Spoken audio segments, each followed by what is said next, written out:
Mr. Schaub, first period, October the 10th, take one. Shit, take one. Okay, so we're going to start on 57. Pick up with the homework that I gave you last night, which remember was 1 through 10. Wesley wanted to see problem number 8, and this one is a little more involved. The problem is 27 b to the 4th on a 3d squared, and minus 14. Okay? So, again, trial and error is what you're going to have to go through here to arrive at the factors to generate, the answer here.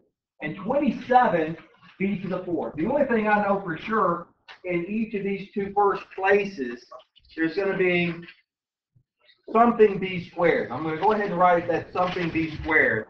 I know that this negative 14 is produced as a result of a positive times a negative. I'm going to go ahead for now and put my plus and minuses there. I might have to change their order when I figure out the factors of 27 that I'm going to use, because what factors, what are the choices for 27? That's the first thing we got to think about. You've got 27 times 1, and then 9 times 3, right? I think that's our only choices for whole numbers. So let's go ahead and, for the time being, use 9 and 3. We're going to use 9 and 3. So for right now, I'm going to stick them right there. 27 and 1 might be what I need, but I suspect 9 and 3 is going to be it. I'm looking at the size of my middle term, and I'm thinking that may be actually what I need. Now 14, how can I produce 14? That's going to be 7 times 2, or 14 times 1. I'm going to stick with 7 times 2 for the time being. And if that doesn't work, I may have to go with 14 times 1. But let me place 7 here and 2 here. Now, I know with what I've just done, I produced a situation where I will generate my first and my last terms, as I see in the problem. What I have to do in situations like this is figure out, am I going to get a negative 3b squared as a result of all of this? Well, what do I get with the product of my two outer terms? A negative 18b squared, right? Hold on. It helps if I put a 2 in there, or a b in there. Negative 18 b squared. Now 7 times 3 is 21. That's going to be plus 21 b squared. All right. And what is that going to generate when I combine those two? But a positive 3b squared, right? So yeah, the only thing I'm missing here is the sign. I ended up in a positive 3b squared. I need a negative. So all I'm going to need to do to fix this is change my sign to make this negative and that positive, right? So if I do that, then what I should end up doing is changing this to be a positive 18b squared now minus 21. And check me out, is that right? Is that what I've got? Making that change? Positive 18, negative 21. And that gives me the negative 3b squared. So that means that this is now correct. So, I didn't know this for sure in the beginning. I mean, you have to go through some trial and error and just plug some numbers in. And the first thing you need to make sure that you've got is the first and last terms. Okay?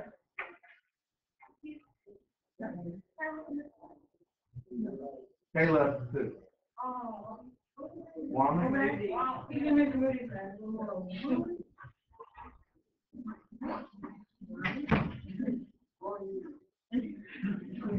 Okay. So that's what we've got going on there. Any other questions on page 57 before we move on? Just give me one. And that was probably one of part one. But every one of them works similar to this. You just got to use some trial and error to figure out these factors. But you're going to have situations that look analogous to this, similar to this. All right? Now, what I want to do. Where did 18 come from? Right here? No, top.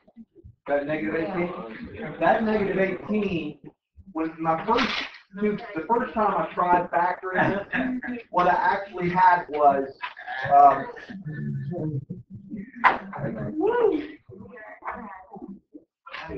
had 9b squared plus 7, and then I had 3b squared minus 2. And when I did that, I had in here, there and there, I had a negative 18. You don't do like 9b squared or b squared? I do to get my first term.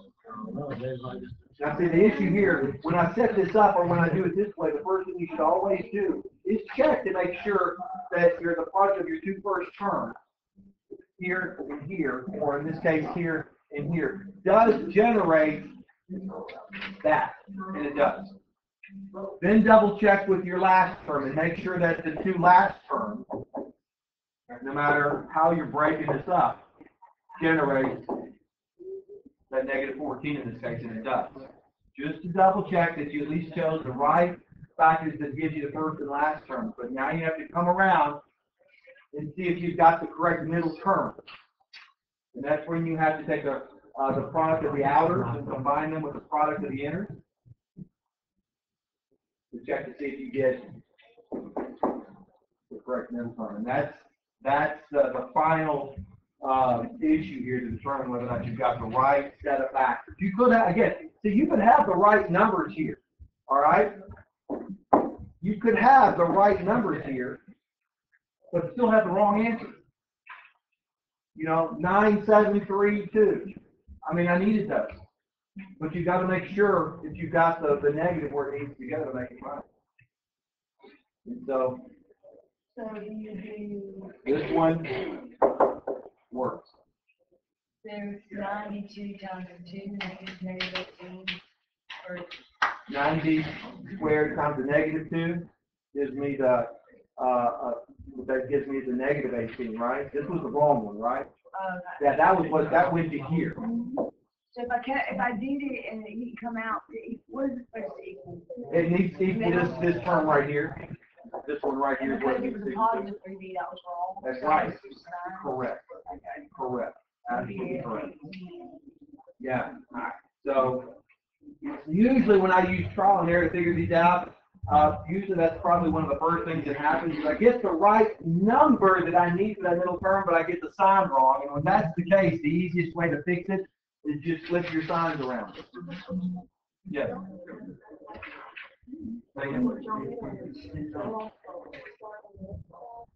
Yeah, you're ready to do it. All right, now, this is what we got to do now. We're going to go ahead and move on. All right? Anthony. All right? We're going to go ahead and move on. And what I want to do is go over to page 59. Page 59. And what we're going to do is called factoring by grouping. Factoring by grouping. Okay? Extend the page here a little bit. All right, so page 59.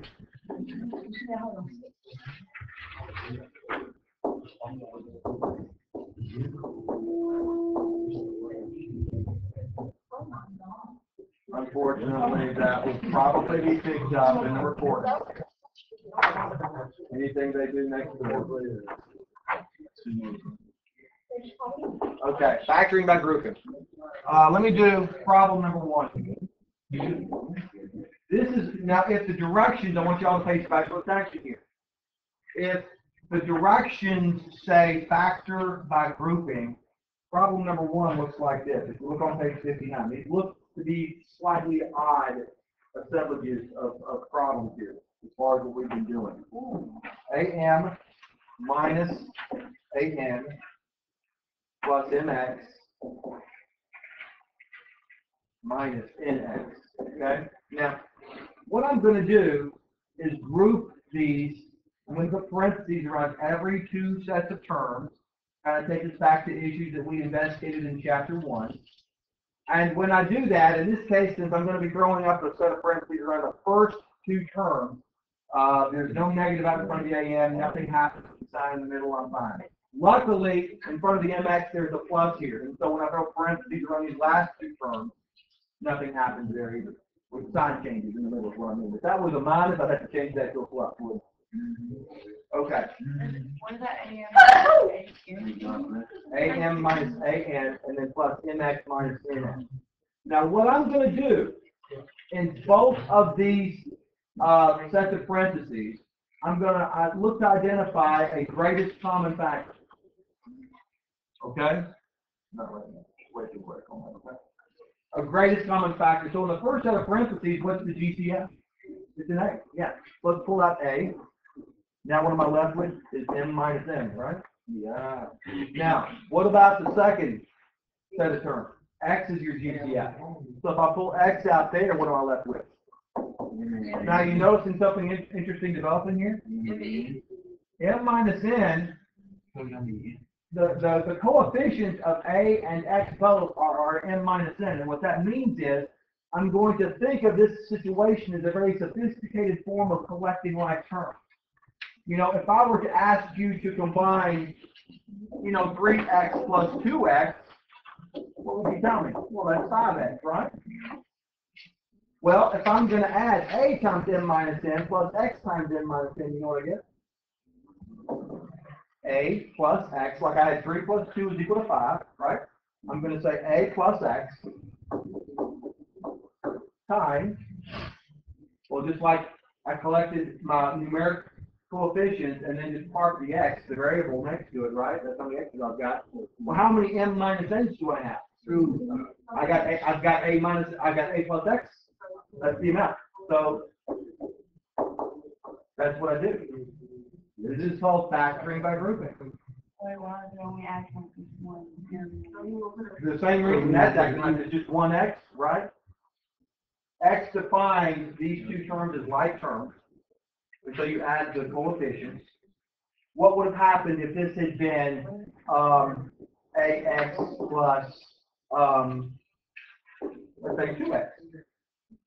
I can still combine it, but you know what the combination would look like? A plus 2. A plus 2 X. It would look like that. That's what it would look like. There was some of that involved in chapter 1, and I kind of skipped past it, kind of cut to the chase with the heart of the matter of the issues that were being discussed there.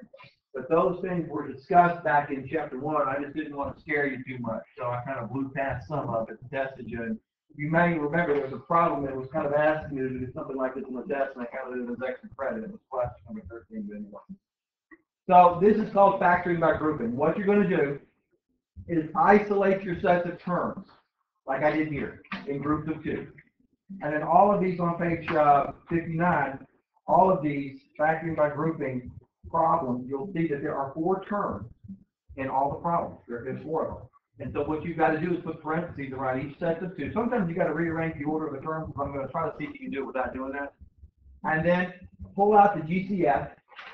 When you do that, you should see what's in the set of the parentheses like this. Like I had N minus N in common here, you should have something like that going on in the rest of these. If I look at number 3, for example, PQ minus PX, then minus RQ plus RX. Now you got to be careful here because they added a minus sign in front of this third term that a set of parentheses is going to go around, and that means this. When I throw parentheses around every 2 sets of terms, PQ minus PX, nothing happens there, right? As far as the sign in the middle. But since I've got a minus here, RQ minus RX must happen. That is an X, not a plus sign. Okay. So now I'm ready to go and follow the same steps I did up here. GCF here is a P. I'll let y'all finish this one, okay? The GCF here is a P. When I pull that out, I'm going to have Q minus X left in the parentheses, right?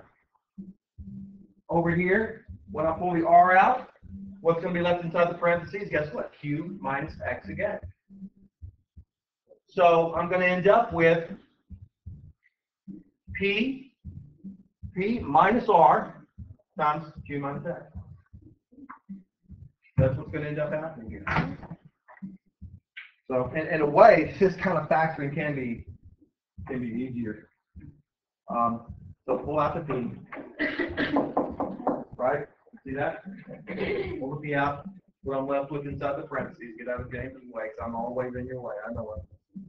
Factor out the R here.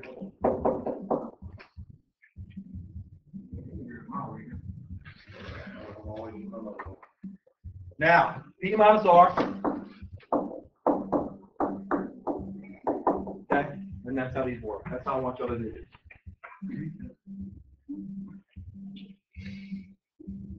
So let me circle the right answer that we're here. I don't get it. Okay. This is not, it says these aren't too bad, right? Yeah, it gets harder than I bet. Good. Huh? It gets harder than I bet. You bet. Well, I hope it does. And, you know, I think I worked 2 problems here. They really shouldn't get any trickier than this. They might try to mess with you with putting some exponents in some of these problems, but work everything just like this. Okay. What happens when it lines up like x times x plus 1 minus a times x minus 1? Which one do you look at? This. That's what I said. They try to put some exponents in there. Well, that's not what necessarily meant. It's like when you get it broken down into you factoring out the common factor. Mm-hmm. It turns out to where one's x plus y, but the other's x minus y. Okay. Well, watch this, okay? Number 6, I'll set it up and see if y'all can see where to take it from here. X squared plus xy minus ax minus ay, right? Okay, let's throw parentheses up. I'm just going to cut to the chase here. Throw parentheses up around the first 2, right? This minus sign tells me when I do this, guess what? That has to go to a plus, doesn't it? Right? And so now when I factor out the GCF of an x in the first set of parentheses, I have x times x plus y, right? Second one, you factor out an a, and you have x plus y in the middle again. So, well, yes, what happens, if you just look at it, yeah, and when you start to work it, it can start to make sense to you. Sometimes looking at these initially can look kind of confusing, like this is not going to work. That's going to be very similar to what we just did here in number 6, because in number 4, you've got ay minus by, right? That's going to be easy. You pull a y out and you got a minus b, don't you? Yeah. And then you've got minus ab plus b squared, right? That's the problem. Minus ab plus b squared. But see, when you throw parentheses around this, that plus is going to go to a minus. It has to. It has to change to a minus now. Wait. See how that happens? Because if I were to remove the parentheses, that would turn back into a plus. So now I factor out a b, and I've got a minus b here. I factor out a y, and I've got a minus b over here. You got, wait, on this one? Yeah, you factor out y, then you factor out a b, and then you've got, yeah, that's right, yeah. Mm-hmm, a minus b. Okay. Now what would be that if that's negative? That was minus here, that was plus. When you put parentheses in front, that's got to go minus. Now you say y minus b, parentheses times a minus b. Okay, does that make sense? Oh, yeah. Okay, yeah.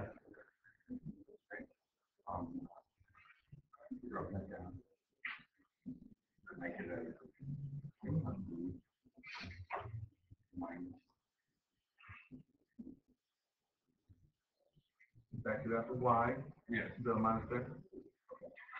You pulled out a b, and then you got in parentheses, because that was a plus. Yeah. Now that's going to be a minus. Yeah, that's a minus b in here. Yes.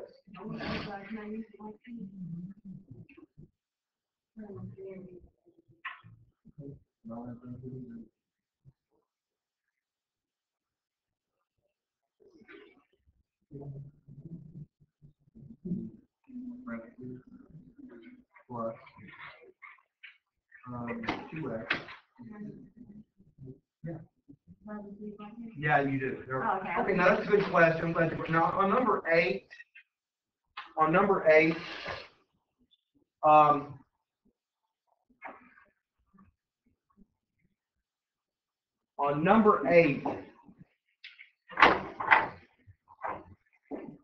anytime if you have a situation where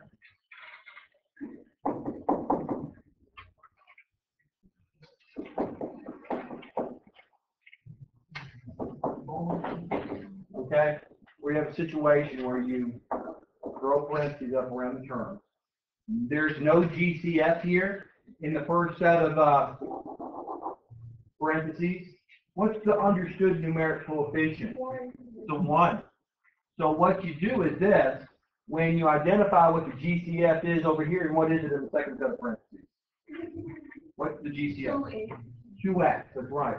So let's bring down 2x minus y, because I can't do anything to it. Plus 2x, then what have I got here in the middle? 2x minus y again, don't I? Okay? Then don't just say, if you were to say this as your answer, 2x, and then 2x minus y, that would be wrong. It would be a common mistake that I know students would make. You don't want that. There's a 1 here. Okay? So this, not good.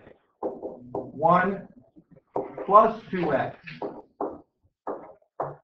Fill in the blanks for the second set of parentheses, 2x minus y. Okay? That's so whenever, so be careful with that, especially on a test. As much as it matters here in your homework, big time on a test. Okay, now I've already worked several of these. Well, 1, 2, 3, 4, 5 of them, or 6. I want you guys to do 1 through 12 on this page. Okay? Homework. That's your homework on this one.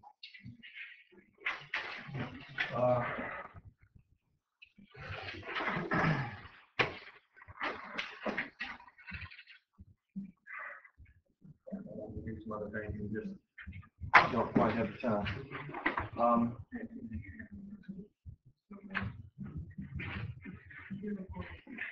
Hello, done.